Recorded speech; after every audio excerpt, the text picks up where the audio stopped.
நாமக்கல் மாவட்டம் திருச்செங்கோட்டில் சூறாவளி தேர்தல் பிரச்சாரம் மேற்கொண்ட கழக பொதுச் செயலாளர் எடப்பாடி கே பழனிசாமிக்கு உற்சாக வரவேற்பு.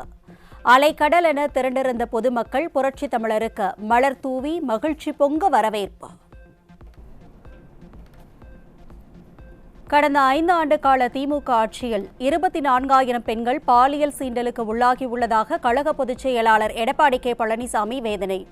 அப்பா என்று அழைக்கும் போது தனக்கு மகிழ்ச்சியாக இருக்கும் என கூறும் ஸ்டாலினின் காதுகளில் பாலியல் வன்கொடுமைக்கு உள்ளாகும் குழந்தைகளின் கதறல் சத்தம் கேட்கவில்லையா என புரட்சித் தமிழர் ஆவேசம். திராவிட முன்னேற்ற கழகம் ஆட்சிக்கு வந்த பிறகு 24,000 பெண்கள் பாலியல் சீண்டலுக்கு ஈடுபடுத்திருக்காங்க. இதுல பாதிக்கப்பட்டிருக்கிறாங்க.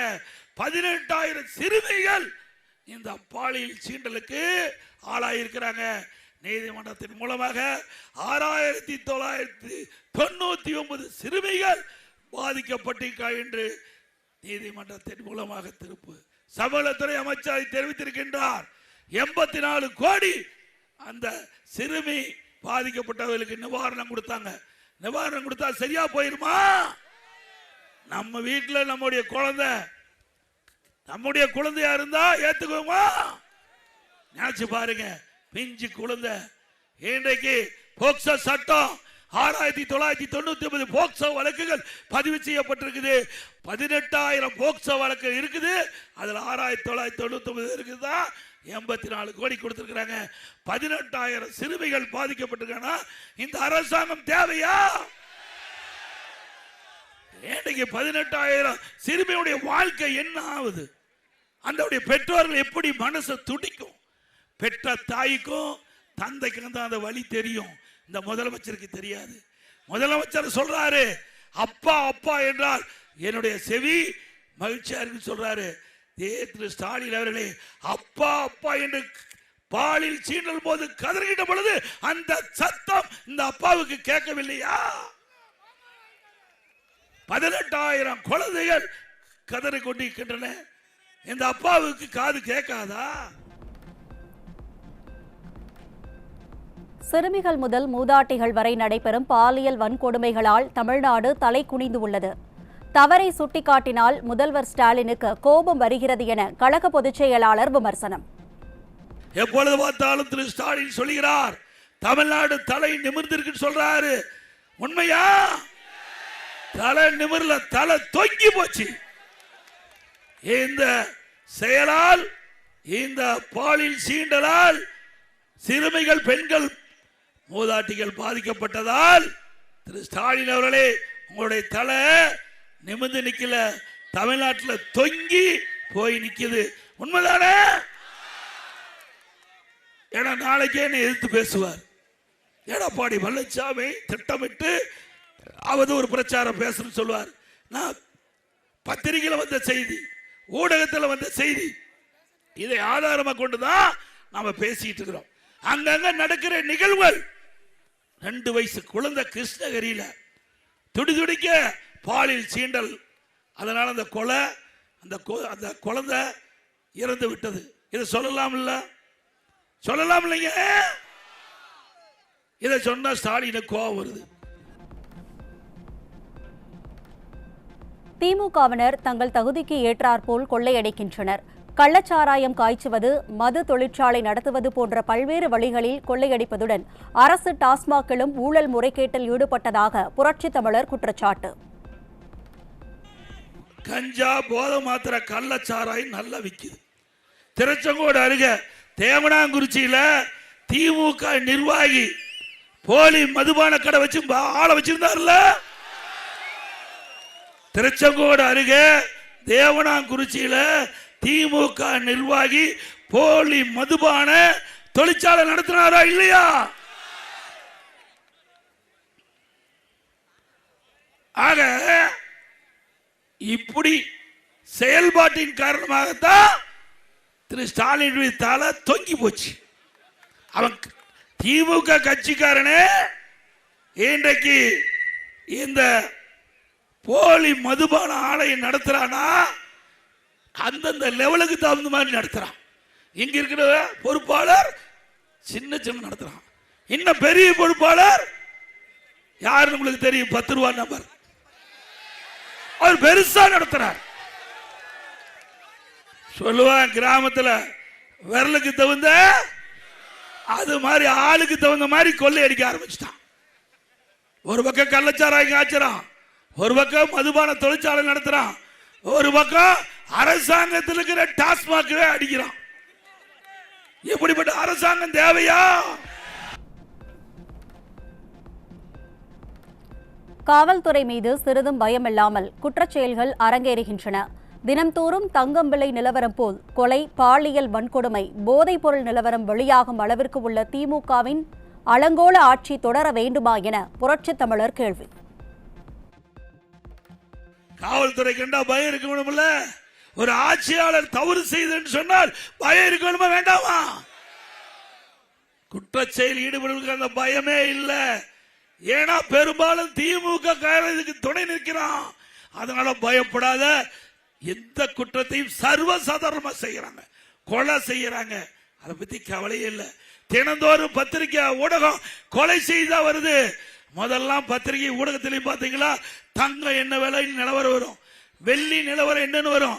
இப்ப கொலை நிலவரம் என்ன, பாலியல் நிலவரம் என்ன, போதைப் பொருளுடைய நிலவரம் என்ன?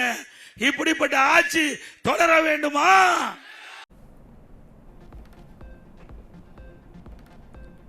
கிட்னி முறைகேடு நடைபெற்ற மருத்துவமனை மீது நடவடிக்கை எடுக்காமல் இடைத்தரகர் மீது மட்டும் நடவடிக்கை எடுக்கப்பட்டுள்ளது. அஇஅதிமுக ஆட்சி அமைந்ததும் சட்டப்படி விசாரணை நடைபெற்று கிட்னி முறைகேட்டில் ஈடுபட்டவர்கள் மீது நடவடிக்கை எடுக்கப்படும் என கழக பொதுச் செயலாளர் உறுதி. முதலமைச்சர் ஸ்டாலின் சொல்றார், தமிழகத்தில் வறுமை என்ற நிலையே இல்லை. வறுமை என்ற இல்லையா? உண்மையா? அப்படி வறுமை இல்லை என்றால் எதுக்கு கிட்னியை விற்கிறாங்க? வறுமை இல்லை என்றால் எதற்கு கிட்னி விற்கிறாங்க? வறுமை கொடுமை. வறுமை என்பது கொடுமை, கொடுமையிலும் கொடுமை வறுமை என்பது. ஆக அப்படிப்பட்ட வறுமையை பயன்படுத்தி இங்க இருக்கின்ற ஆளுங்கட்சியை சேர்ந்த ஒரு எம்எல்ஏ ஒரு மருத்துவமனை நடத்துறாரு. பணத்தாசை காட்டி அவர்கள் அழைத்து போய் முறையேடா கிட்னிய அபகரிச்சிட்டாங்க. இது இந்த அரசாங்கத்துக்கு தெரிஞ்சு திமுக அரசாங்கமே அதை சோதனை செய்ய ஒரு குழு அமைக்கப்பட்டு அந்த குழு இருக்கின்ற அதிகாரிகள் அந்த எம்எல்ஏ மருத்துவமனைக்கு போய் சோதனை நடத்தி கிட்னி முறைகேடு நடைபெற்றது உண்மை அறிக்கை தாக்கல் பண்ணிவிட்டது. நடவடிக்கை எடுக்கணும்ல? ஆனா இந்த கிட்னி இத மக்களிடத்தில் பிரச்சாரம் பண்ணி கொண்டு போறாங்களா புரோக்கர், அவர்கள கைதி பண்ணி உள்ள அடைச்சிருக்கிறாங்க. தவறு செஞ்சது யாரு? அங்க இருக்கிற மருத்துவமனை தானே. அவரு தானே இந்த கிட்னிய கட் பண்ணி எடுக்கிறாங்க. முறைகேடு எடுத்தது அவர்கள் தானே. அவர்கள் மீது நடவடிக்கை இல்ல. யார் இந்த கிட்னி கொடுக்கின்றவர்களை கமிஷனுக்காக புரோக்கர் அழைச்சிட்டு போய் மருத்துவமனைக்கு விடுறாங்க பாரு, அவர்களை கைது பண்ணி அப்படியே கேஸ க்ளோஸ் பண்ணிட்டாங்க. திரு ஸ்டாலின் அவர்களே, உங்களுடைய எம்எல்ஏ, உங்களுடைய ஆட்சி, நீங்களே சோதனை பண்ணீங்க, முறைகேடு இருப்பதா கண்டுபிடிக்கப்பட்டீங்க. ஆனா சம்பந்தப்பட்ட அந்த மருத்துவமனை நிர்வாகத்தின் மீது நடவடிக்கை எடுக்கல. அதிமுக ஆட்சிக்கு உடனே சட்டப்படி விசாரிக்கப்பட்டு நடவடிக்கை எடுக்கப்படும். நீ ஏதாவது திமுக கட்சிக்காரன் நடத்துற மருத்துவமனையில போய் ஆபரேஷன் பண்ணி இருந்தா போய் ஸ்கேன் பண்ணி பாத்துக்கங்க, உள்ள உறுப்பு இருக்குதா இல்லையான்னு பாத்துக்கங்க. நான் விளையாட்டா சொல்ல, குமராபாளையத்தில் இதே மாதிரி ஒரு பெண்மணிக்கு பணத்தாசு காட்டி கிட்னி எடுப்பு அழைச்சிக்கிட்டு போய் பிறகு கல்லீரல் எடுத்துட்டாங்க. கல்லீரல அந்த அம்மா நோய்வாய்ப்பட்டு நல்லா சிந்திச்சு பாருங்க. அந்த பெண்மணி போய் வறுமையின் காரணமா கிட்னி கொடுக்கறாங்க. ஆனா கிட்னிக்கு பதிலாக கல்லீரல் எடுத்துட்டாங்க. அந்த பெண்மணிக்கு உடல்நிலை சரியாம மருத்துவமனையில் போய் ஸ்கேன் பண்ணி பார்க்கும் போதுதான் தெரியுது கிட்னிக்கு பதிலாக கல்லீரல காணோம். எவ்வளவு கொடுமை! இப்படிப்பட்ட ஆட்சி வேணுமா? விளையாட்டா நினைக்காதீங்க. இந்த ஆட்சி கொடுமையான ஆட்சி. இன்றைக்கு மக்களை பாதுகாப்பதற்கு பதிலாக மக்களை வஞ்சிக்கின்ற அரசு. இன்றைக்கு வறுமை என்ற ஒரு கொடுமையை பயன்படுத்தி இன்றைக்கு மக்களுடைய உறுப்புகளை திருடுகின்ற அரசாங்கம் தேவையா? அது மட்டுமல்ல, அந்த எம்எல்ஏ சொல்றாரு, அங்கெல்லாம் பேட்டி கேட்கிறாங்க, இப்படி கிட்னி முறைகேடு நடைபெற்றதா பத்திரிகையில் வந்த செய்தி, இதுக்கு பதில் என்னன்னு அந்த எம்எல்ஏ அவர்களை கேட்கின்ற பொழுது, திமுக எம்எல்ஏ கேட்கின்ற பொழுது அவர் சொல்றார், இந்த ஊர்ல இருக்கிற கிட்னி எல்லாம் கழட்டினா தான் ரோல்ஸ் ராய்ஸ் கார் வாங்க முடிகிறார். என்ன, அந்த காரு 12 கோடியா? அந்த ஊர்ல இருக்கிற அத்தனை பேருக்கு கிட்னி கழட்ட வேணுமா? இப்படிப்பட்ட கட்சி நாட்டை ஆளலாமா? எவ்வளவு கொடுமை, எவ்வளவு பண திரும்பு, எவ்வளவு வாய்க்கொழுப்பு, சிந்திச்சு பாருங்க. மனிதனா பிறந்தா ஆசை வேணும், ஆனா இப்படி பேராசை பிடித்து இன்றைக்கு பேய் மாதிரி அலையக்கூடாது. இப்படி மக்களை துன்புறுத்தி அவர்களை மனிதராக பார்க்காமல் தரம் தாழ்ந்து இப்படிப்பட்ட செயலில் ஈடுபடுவதற்கு தகுந்த தண்டனை இந்த தேர்தலில் வழங்குவீங்களா?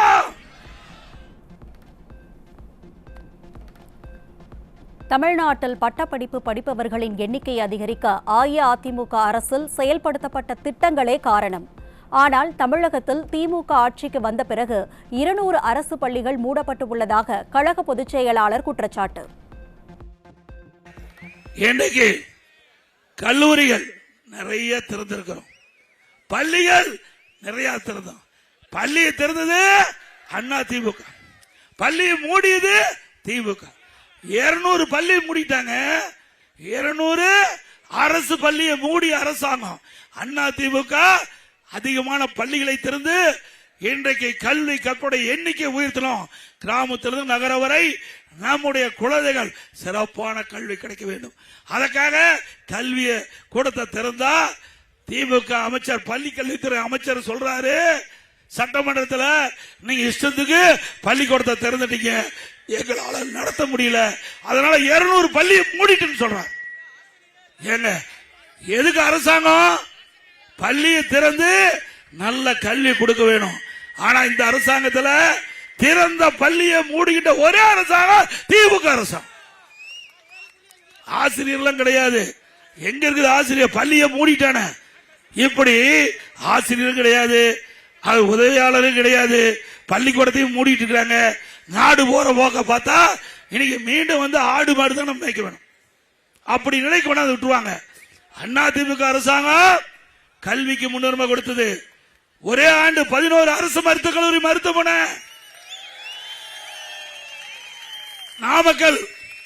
நாமக்கல் மாவட்டத்தில் உங்களுடைய கோரிக்கையை ஏற்று, உங்களுடைய மாவட்ட சார்பில் தங்கமணி அவருடைய கோரிக்கையை ஏற்று,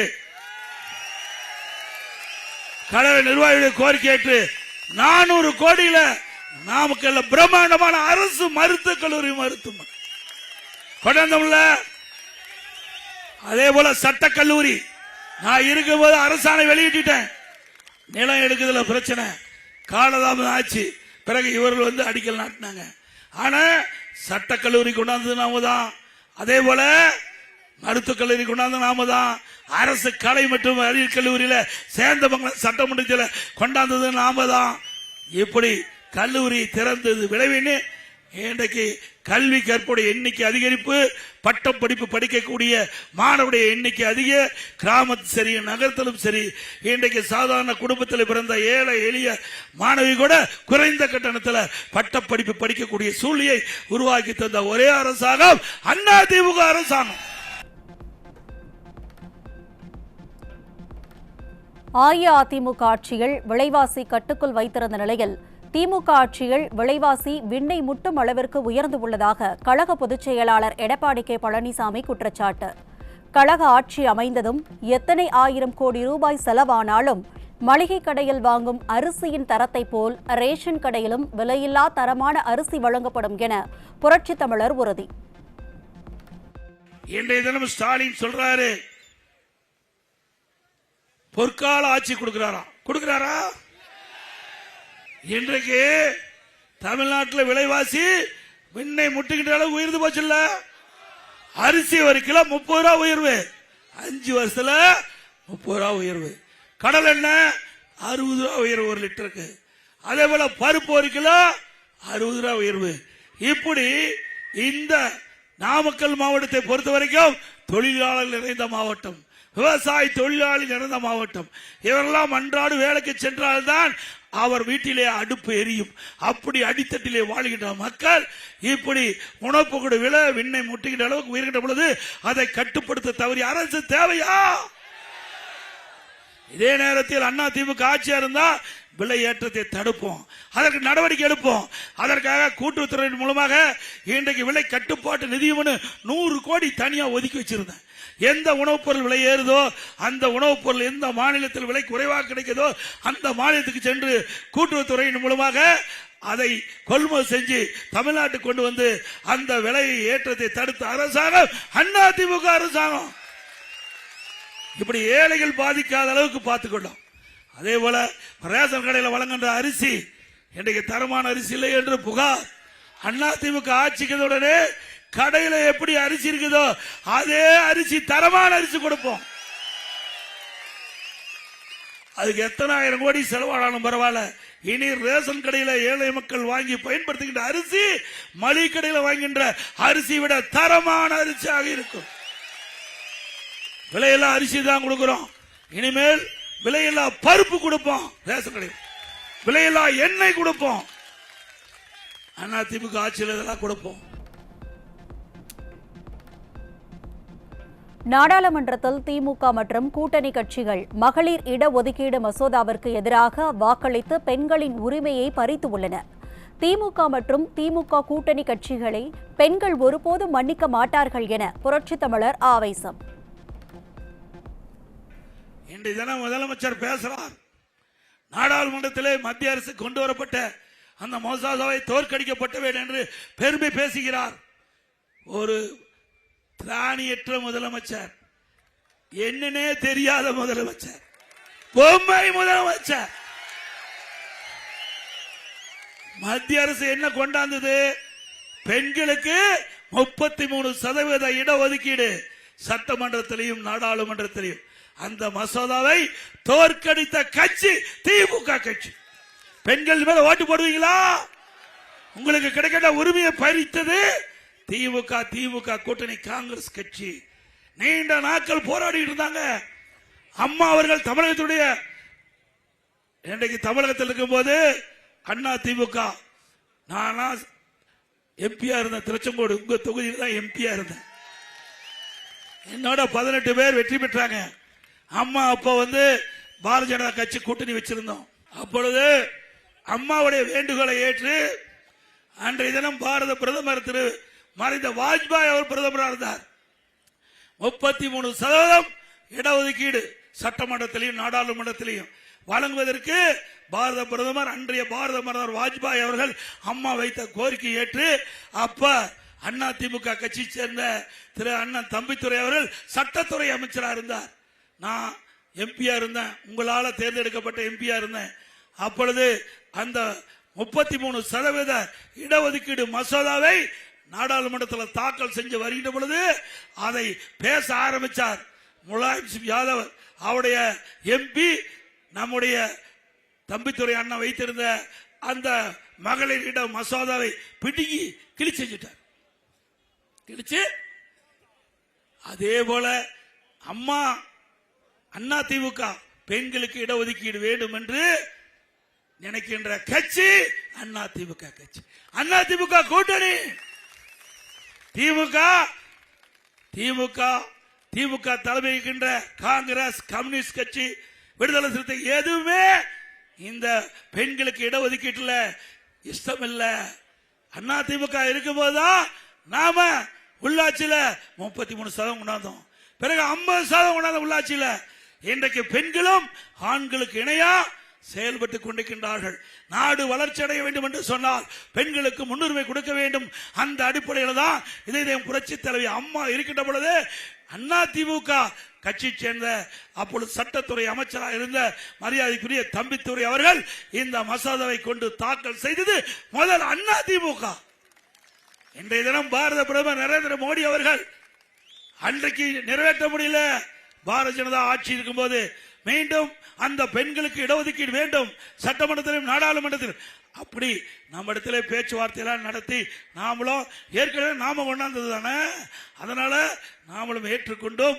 நாடாளுமன்றத்தில் அந்த சட்டம் ஆக்குவதற்கு மசோதா கொண்டாடும் போது திமுக அதற்கு எதிர்த்து ஓட்டு போட்டு தோற்கடித்த இந்த மசோதாவை தோற்கடித்த கட்சி திமுக கட்சி, காங்கிரஸ் கட்சி, கூட்டணி கட்சி. இதெல்லாம் பெண்கள் மன்னிப்பார்களா?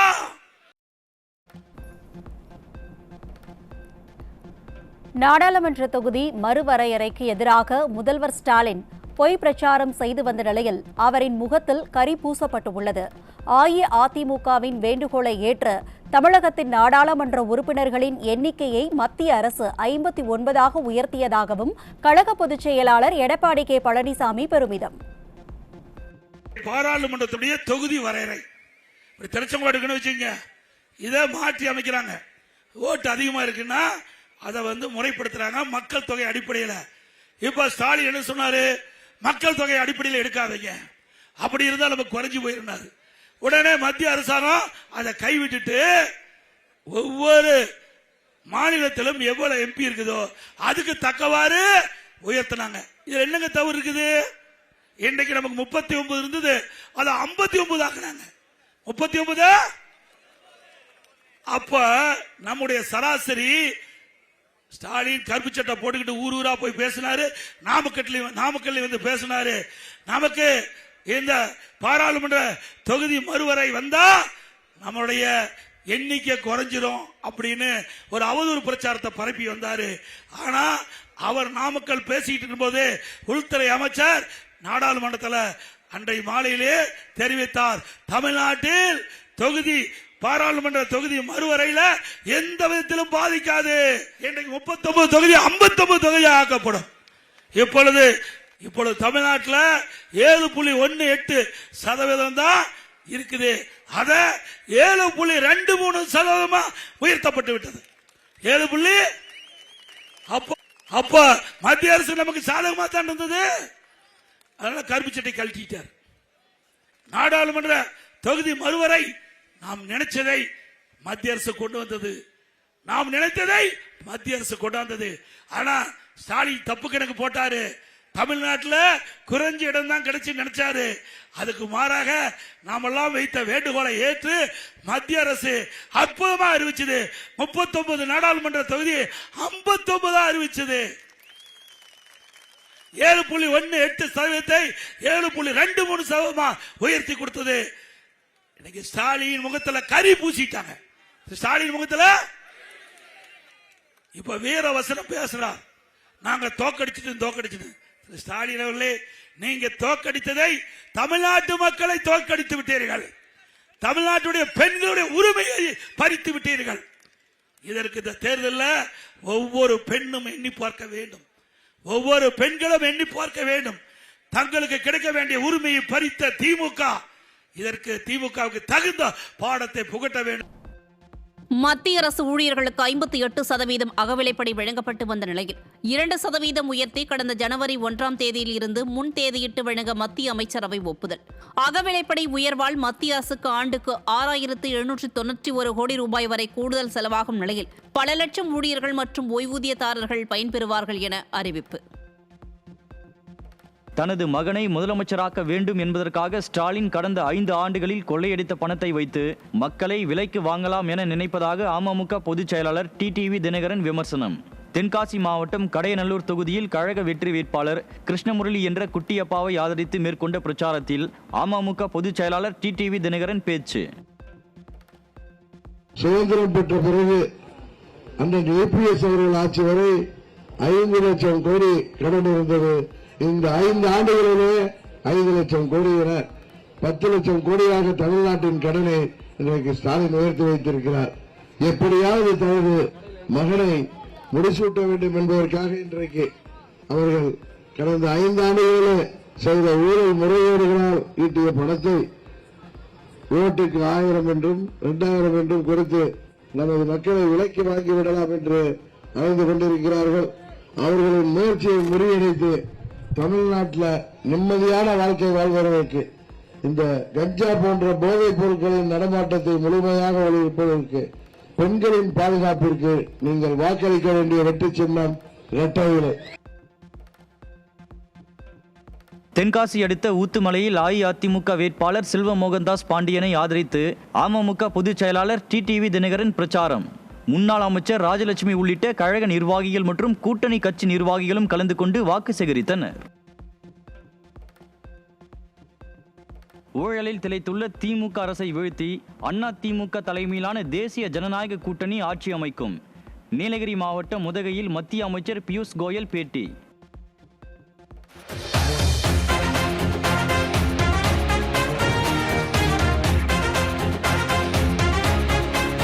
கடந்த கால சாதனைகளை முன்னிறுத்தியும் தற்போதைய வாக்குறுதிகளை பொதுமக்களுக்கு எடுத்து கூறியும் வாக்கு சேகரிக்கும் அதிமுக வெற்றி வேட்பாளர்கள்.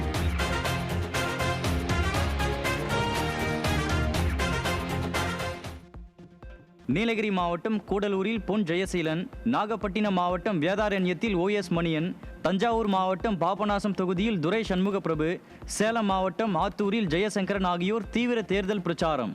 திமுக அரசின் அவலங்களையும் அஇஅதிமுகவின் அறிக்கைகளையும் எடுத்து கூறி கழக வேட்பாளர்கள் வாக்கு சேகரித்தனர்.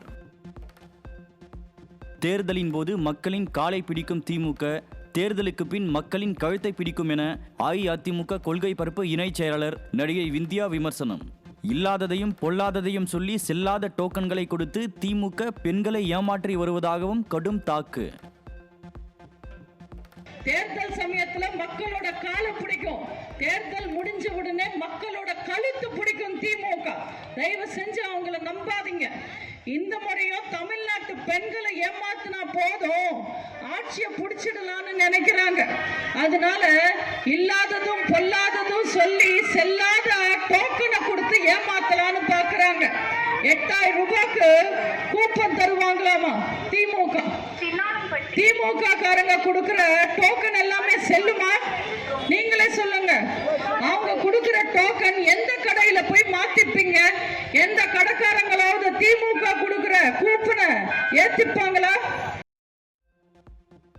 அஇஅதிமுக வெற்றி வேட்பாளர்கள் தருமபுரி மாவட்டம் பாலக்கோடு தொகுதி KP அன்பழகன், புதுக்கோட்டை மாவட்டம் திருமயம் தொகுதி PK வைரமுத்து, கோவை மாவட்டம் சிங்காநல்லூர் தொகுதி KR ஜெயராம், விருதுநகர் தொகுதி VG கணேசன் தீவிர வாக்கு சேகரிப்பு.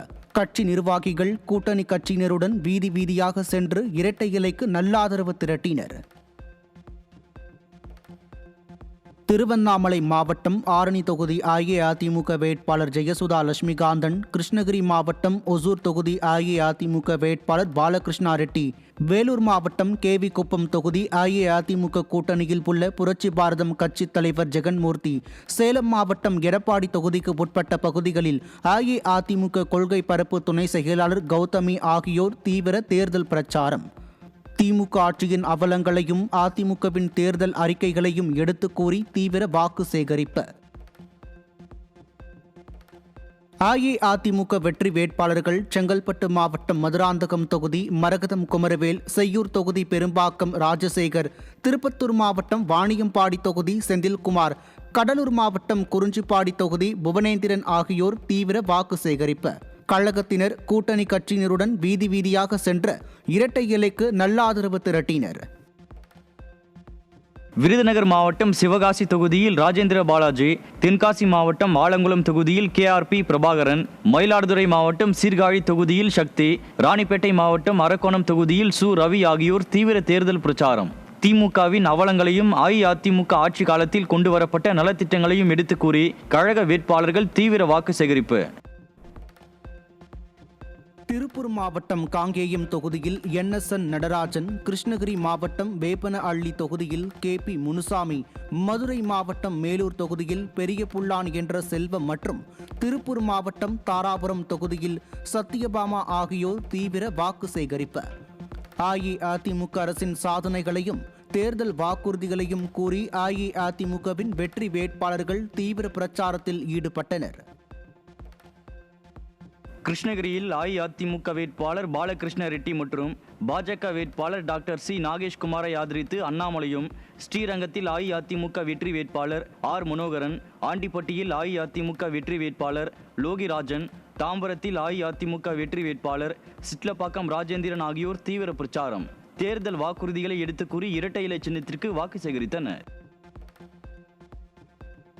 நெல்லையில் மத்திய பிரதேச சிறுமியை பாலியல் வன்கொடுமை செய்த தொழிலாளி போக்சோ சட்டத்தின் கீழ் சிக்கினார். சிறுமிகள் பாதுகாப்பாக வாழ வேண்டும் என்றால் திமுக விரட்டி அடிக்கப்பட வேண்டும் என பெற்றோர் சூளுரை. சென்னை தியாகராயா நகரில் இரு சிறுவர்களை மிரட்டி ஆபாச படம் காட்டி பாலியல் துன்புறுத்தலில் ஈடுபட்ட 27 வயது இளைஞர் போக்சோவில் சிக்கிய நிலையில் தப்பிய மற்றொரு சிறுவனை பிடிக்க முடியாமல் காவல்துறை திணறல். சிறார்களுக்கு எதிரான பாலியல் குற்றங்களை தடுக்காத திமுக அரசை வரும் தேர்தலில் தோற்கடிக்க வேண்டும் என மக்கள் ஆவேசம். சென்னை எழும்பூர் ரயில் நிலையத்திற்கு ஒடிசா மாநிலத்தில் இருந்து கடத்தி பெறப்பட்ட 14 கிலோ கஞ்சா பறிமுதல் செய்யப்பட்டதுடன் கடத்தலில் ஈடுபட்டவரும் பிடிபட்டார். கடந்த 5 ஆண்டுகளாக வெளி மாநிலங்களில் இருந்து தமிழகத்திற்கு கஞ்சா கடத்தி வருவது தொடர்கதையாகி உள்ளதாக பொதுமக்கள் குற்றச்சாட்டு. மயிலாடுதுறை காவல் நிலையம் எதிரே டிரான்ஸ்பார்மர் மீது கஞ்சா போதையில் ஆட்டோ ஓட்டுநர் ஏறி அலப்பறை. போதை புழக்கத்தை திமுக அரசு தடுக்க தவறியதன் விளைவால் டிரான்ஸ்பார்மர் மீது கஞ்சா போதையில் ஏறிய ஆசாமிக்கு சிகரெட் வாங்கி கொடுத்து கீழே இறக்க வேண்டிய பரிதாப நிலைக்கு தள்ளப்பட்ட காவல்துறை. திருவள்ளூர் மாவட்டம் கவரைப்பேட்டை அருகே தனியார் பள்ளி காவலாளி அடித்து கொலை செய்யப்பட்ட சம்பவத்தால் பரபரப்பு.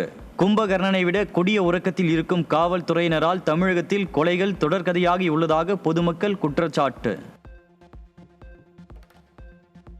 விருதுநகர் மாவட்டம் சிவகாசி அருகே காதலியின் தந்தையை வெட்டி கொன்ற காதலன் மற்றும் அவரது சகோதரர் தலைமறைவு.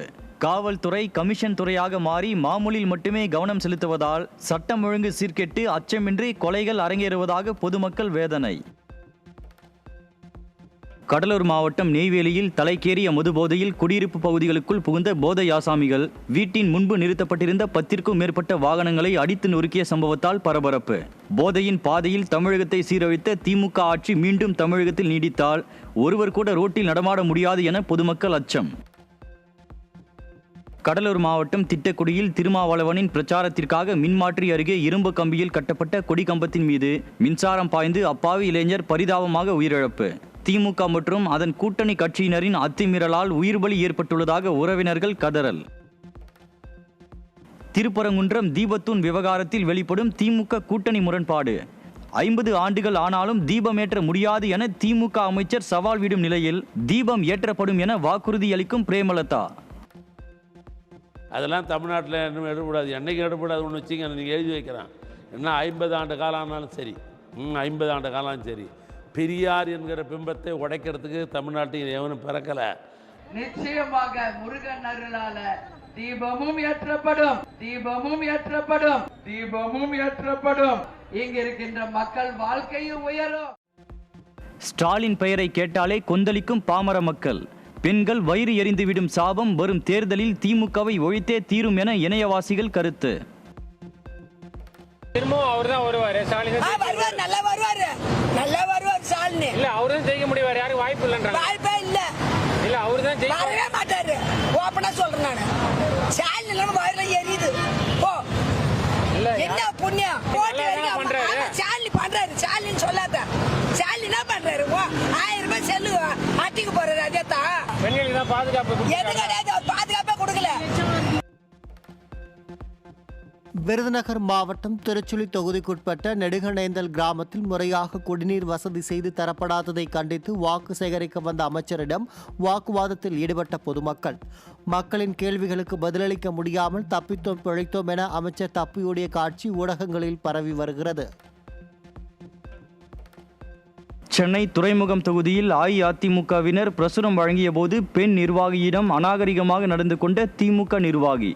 அதிமுகவிற்காக வேலை செய்பவர்களை திமுக நிர்வாகி சேகர் பாபு செயல்பட விடாமல் மிரட்டுகிறார் என்று அதிமுக நிர்வாகிகள் குற்றச்சாட்டு. பெண் பிள்ளைங்க போனாங்க, பேம்ப்ளெட்டை ஏன் இங்கே கொடுக்குறீங்கன்னு சொல்லிட்டு திமுக திராவிட முன்னேற்ற கழகத்துலேருந்து வந்து அந்த குழந்தைங்களை, அந்த பெண் பிள்ளைங்களை வந்து கையை பிடிச்சி இழுத்து நீங்கள் இங்கே கொடுக்கக்கூடாது, நீங்கள் வந்து எங்கள் கட்சி சார்பாக தான் கொடுக்கணும்னு சொல்லிட்டு அந்த குழந்தைங்களை வந்து இன்றைக்கி 2-3 மணிலேருந்து ஸ்டேஷனில் கொண்டு வந்து உட்கார வச்சுருந்தாங்க. இதை பற்றி நாங்கள் கேட்டதுக்கு அந்த பெண் பிள்ளைங்களுக்கு வீட்டில் சொல்கிறதுக்கும் எந்த ஒரு வாய்ப்பும் கொடுக்காம ஃபோன்ஸ் எல்லாமே பிளாக் பண்ணி வச்சுருந்தாங்க. இப்போ தான் எங்களுக்கு தகவல் தெரிஞ்சு எங்களுடைய எல்லா நிர்வாகிகளும் இங்கே வந்திருந்தோம், அசம்பிள் பண்ணியிருந்தோம். ஏன் கேட்டதுக்கு எந்த ஒரு இன்ஃபர்மேஷனும் எங்களுக்கும் கொடுக்கல. திருப்பூர் மாநகராட்சிக்கு உட்பட்ட 34வது வார்டு பாளையக்காடு பகுதியில் உள்ள சாலை குண்டும் குழியுமாக காட்சியளிப்பதால் பொதுமக்கள் வாகன ஓட்டிகள் கடும் அவதி. திமுக கவுன்சிலர் மற்றும் மாநகராட்சி மேயரிடம் கடந்த 4 வருடங்களில் பலமுறை மனு அளித்தும் நேரில் சந்தித்து முறையிட்டும் எந்த நடவடிக்கையும் எடுக்காததால் வரும் தேர்தலில் திமுகவை புறக்கணிக்க மக்கள் முடிவு. திருவள்ளூர் மாவட்டம் பொன்னேரியில் தேர்தல் பிரச்சாரம் மேற்கொண்ட ராகுல் காந்தி ஒருமுறை கூட ஸ்டாலின் பெயரை குறிப்பிடாததால் திமுகவினர் அதிர்ச்சி. திமுக வேட்பாளர்களின் பெயரையும் பிரச்சாரத்தின் போது ராகுல் காந்தி அறிமுகம் செய்யாததால் காங்கிரஸ் மீது கடும் கோபத்தில் திமுகவினர். அரியலூர் மாவட்டம் ஜெயங்கொண்டம் அருகே திமுக வேட்பாளரை முற்றுகையிட்ட விசிகவினரால் திமுகவினர் அதிர்ச்சி. பட்டியலின மக்களுக்கு எதுவுமே செய்யவில்லை என கூறி அச்சமூக இளைஞர்கள் முற்றுகையிட்டு வாக்குவாதத்தில் ஈடுபட்டதால் செய்வது அறியாமல் தவித்த திமுக வேட்பாளர்.